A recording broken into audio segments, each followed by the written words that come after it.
Retail is challenging. It's challenging around the world. It's particularly challenging in Australia at this moment. Australia has one of the highest rents per square metre in retail spaces in the world, but we don't have the population to support that.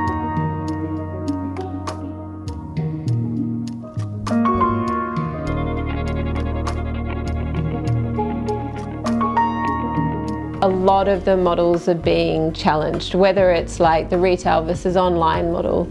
If you read up on both of them, they're both in quite a challenged state. You know, online has an average of 50% returns.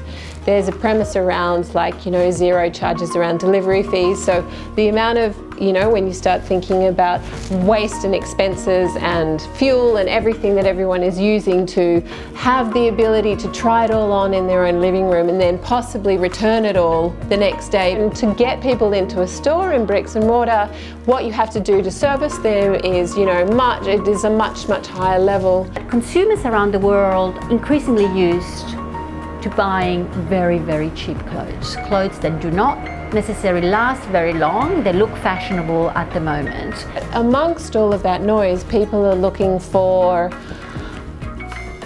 things that they can feel good about. There is an increased interest in the consumers in Australia to be ethical. There is a bit more awareness around the real cost of fast fashion. So hopefully this is something that is changing.